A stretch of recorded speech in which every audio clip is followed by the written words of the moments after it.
Gary Cooper visited his Montana ranch one last time in April 1961, weeks before his death.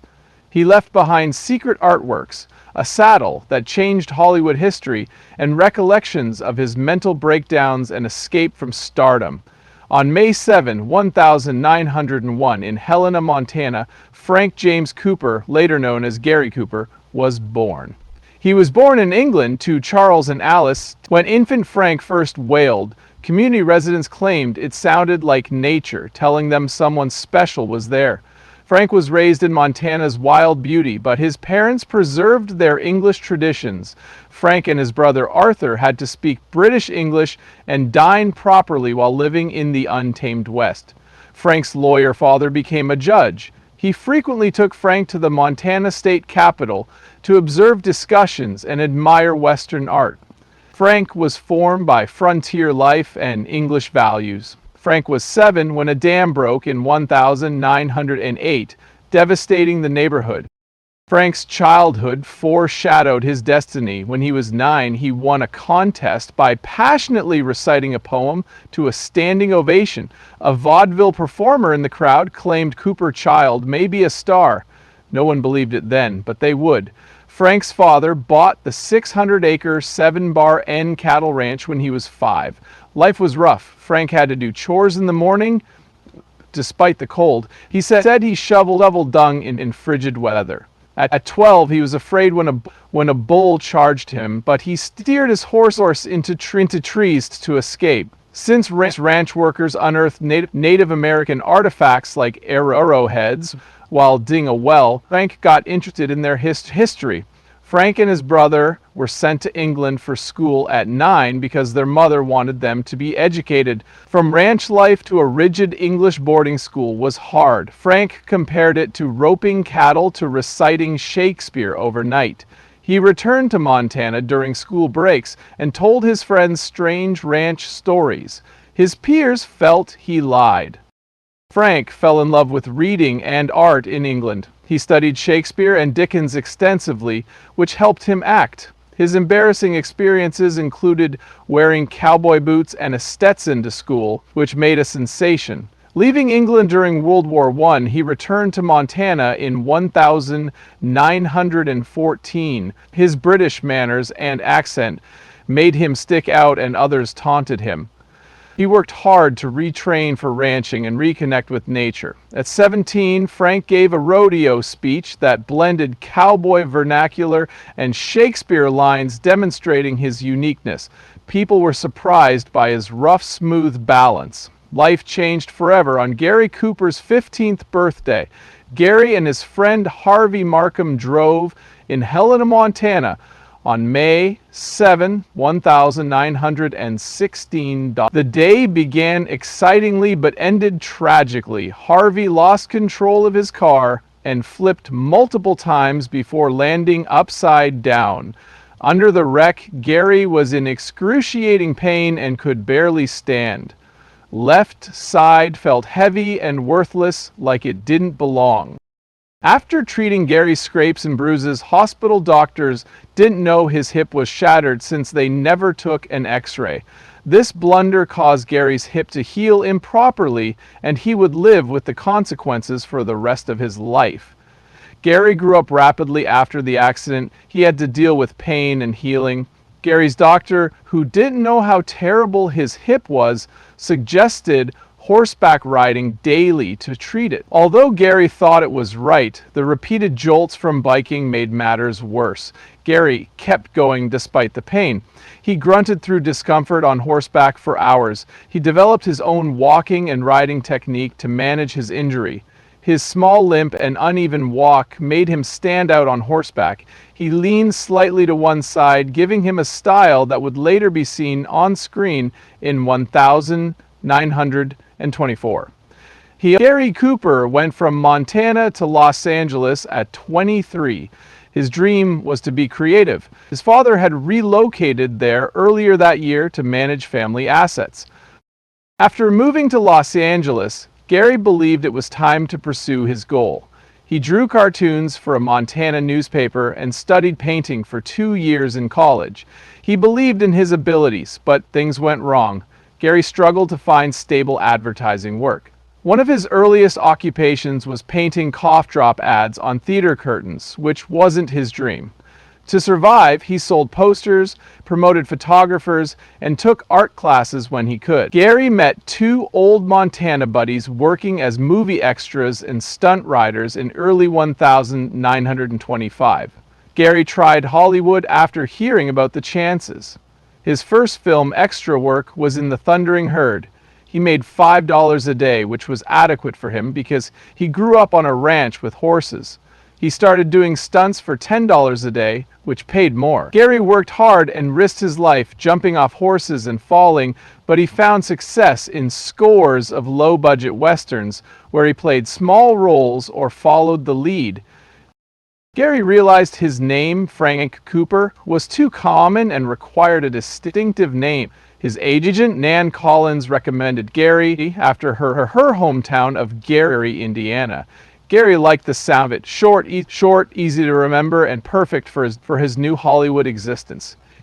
Gary received his big break in 1926 when he played Abe Lee, a little but significant cowboy in The Winning of Barbara Ward prize for Best Picture. It made $3 and had amazing aerial views. For $8 million, which was a lot back then, Cooper got $187.50 a week.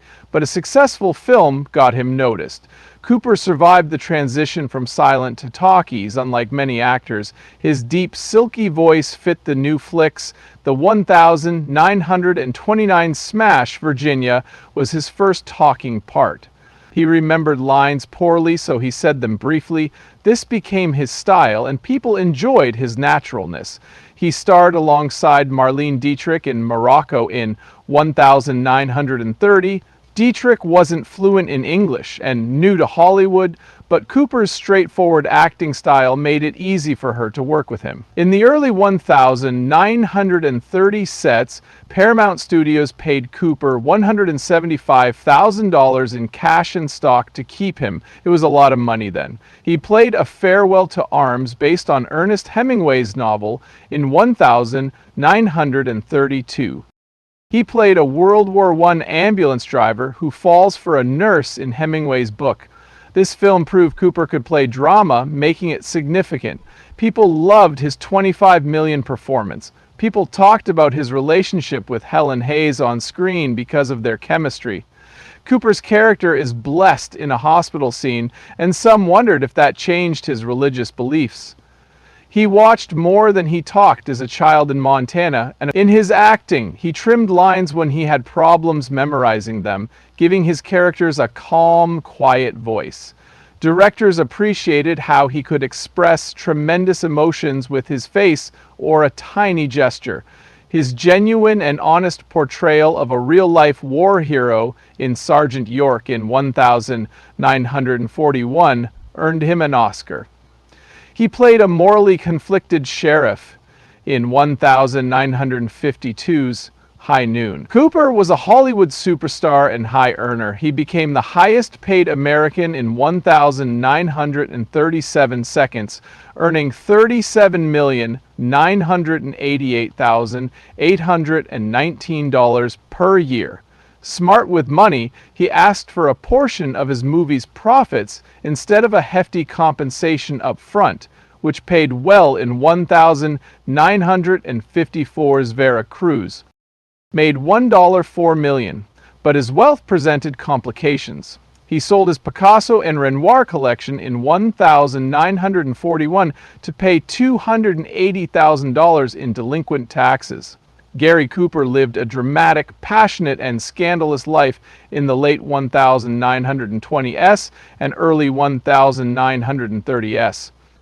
He was known for his acting and affairs with Hollywood's biggest stars. His relationship with Lupe Viz began in 1929. While working on the film, Hollywood portrayed envious and angry Viz unzipping Cooper's pants in public to check for another woman's perfume. But it wasn't what happened in 1930. V's snapped when she saw lipstick on Cooper's collar during one of their frequent confrontations. She took a knife and chased him through the house despite his attempts to evade her. He had 15 stitches in his arm after she caught him in his study. Cooper's team pretended he had a house accident, but the reality emerged. He didn't pursue charges and continued dating V's, telling his friends that Lupe loved with all her heart and sometimes with her fists. Cooper and V's insane love ended at Union Station in Los Angeles in June 9000. 931. Cooper. Cooper caught a train to New York before heading to Europe. Angered by his departure, V's ran to the station and fought. She shouted, "Son of a!" at him in front of everyone before grabbing a gun and shooting. The gunshot missed a pillar but panicked the audience. Cooper did not look scared, but V's withdrew into the crowd when he boarded the train. The story made global news. They broke up after V's claimed the gun was a starter pistol meant to intimidate him, but the harm was done.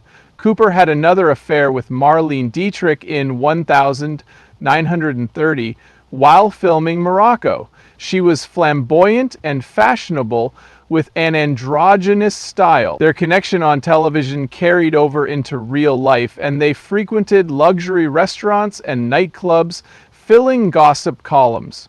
While filming I Take This Woman in 1931, Cooper had another romance with Carole Lombard. Lombard was witty and married to William Powell. She remarked that Cooper was hung like a horse and can go all night, which fueled the rumors. Cooper's magnetism went beyond love. Howard Hawks, who directed him on several films, termed him a snake when it came to women. Hawks said Cooper might be in multiple relationships while filming Today We Live in 1933. Cooper was dating Joan Crawford, Veronica Bailey, and a young actress. Hawks dubbed it a masterclass in deception. Despite controversies, Cooper's popularity and all-American image never faded. On December 15, 1933, Gary Cooper married Veronica "Rocky" Bailey. Hawks remarked, "On screen, he was the perfect hero. Off screen, he broke a lot of hearts. But damn if he wasn't charming while he did it." The lavish wedding at New York's Our Lady of Lourdes Cathedral drew over 250 guests. Rocky was 20 and Gary 32. Former actor Rocky appeared in King Kong. After 6 months with Gary, she quit acting to marry him. Gary, famed for his charm and multiple affairs, was immediately drawn to Rocky during a Cés d'Osso party. She was attractive, smart, graceful, and a ski shooting champion. They cruised the SS Rex to Naples, Rome, Paris, and London on their honeymoon, which was as magnificent as their wedding. Then they went on an African safari where Gary killed over 60 animals, including a rhinoceros and lions. Shortly after, Gary, a flirtatious man, was having trouble staying committed. Rocky distrusted him after he started dating his Viva Villa co-star Fay Wray a few weeks after their wedding. Their Los Angeles-born daughter Maria Veronica Cooper was born on September 15, 1937. Gary nervously walked the hospital until Maria was born. Gary laughed. "She looks like a skinned rabbit, but I guess that's what they all do first." Having a child calmed him. He adored fatherhood and took Maria to movie sets. He taught her horseback riding and hunting at their Sun Valley, Idaho property. By 10, Gary was a good parent, but his affairs caused family strife. In her memoir, Maria stated that Gary's most serious romance began in 1948 with Patricia Neal, a younger woman. Their mutual attraction on set of The Fountainhead led to a real-life romance. They went to parties and restaurants together without hiding it. Rocky was devastated, and Maria said she spit on the ground when she saw Patricia. In 1950, Patricia became pregnant with Gary's child, so Gary arranged for her abortion to prevent embarrassment. Gary was rumored to be dating Grace Kelly, Ingrid Bergman, and others. Gary had surgery for bleeding ulcers in 1951 due to the stress of his double existence. The situation escalated in May 1951 when Rocky found Patricia's love letters in Gary's desk. To avoid their loud fight, their 13-year-old daughter Maria locked herself in her room. Gary left soon after and lived in Beverly Hills. The media camped outside Rocky's Brentwood residence for news while he stayed. Rocky received a good settlement, including $1,100 a week in support, which was a lot at the time. Gary's movie Distant Drums bombed during their breakup, and some blamed his complicated personal life. His image improved after winning an Oscar for High Noon in 1955. Gary gave Patricia Neal a mink coat to say farewell after ending their affair. Patricia later said those years changed her life. Though separated, Gary and Rocky dated others but couldn't go on. Maria felt trapped since she had to see both parents. She wrote in her diary that she wanted to be with them always. Cooper was 40 in 1941, and others wondered if he would ever lead again. Then he played Sergeant York, a real-life World War I hero who started off a pacifist but became a heroic soldier. Cooper's calm, uncomplicated acting well suited the role. The film debuted on July 2, 1941, before America entered the war. WWII was a great hit, earning $64 million, more than any other film that year. Cooper portrayed York's inner conflict well, critics remarked. Cooper received his first Oscar for it on February 26, 1942. His short acceptance speech remarked, "It was Sergeant Alvin York who won this award. I just got in his uniform. It was a career highlight." In 1952, Cooper won his second Oscar for High Noon as solo lawman Marshal Will Kane. The film opened to mixed reviews on July 24, 1952, yet it became a classic. It was also interpreted as a message regarding Hollywood's blacklist. Cooper, 50, was hesitant to take the role because he had a bleeding ulcer and back trouble, but producer Stanley Kramer persuaded him, and his worn-out, world-weary look was perfect. Cooper remarked, "I'm going to go," when John Wayne accepted the 1953 Oscar for Cooper, who was filming in Mexico. Cooper, 41, was much older than Gehrig was when he retired from baseball at 36. He knew nothing about baseball and had never even been to a game. He joked, "I don't even know how to hold a bat." Cooper also thought it might be too soon to make a movie about Gary, since he died in 1941. But Gary's widow Eleanor visited him and begged him to play part. The Pride of the Yankees, released on July 14, 1942, was a hit, and Cooper's performance earned 11 Oscar nominations. He didn't win, but many think it was one of his best. In 1954, Cooper reconciled with his wife Rocky. Cooper, his wife, and daughter became more interested in Catholicism, which strengthened their relationship. As a sign of their fresh start, the Coopers decided to build a new home together. On February 8, 1953, Cooper bought a 2-acre lot on Baroda Drive in HBY Hills for $35,000. Cooper's role as a Quaker farmer, struggling with pacifist beliefs during the Civil War, was seen as a sign of his personal growth. Maria later said that their reunion was the best gift their parents could have given her. In 1960, Cooper was diagnosed with aggressive prostate cancer that had spread to his colon. Despite surgeries and treatments, his condition worsened. Gary Cooper grew up on the 7-Bar 9R Ranch near Craig, Montana, which became a big part of who he was.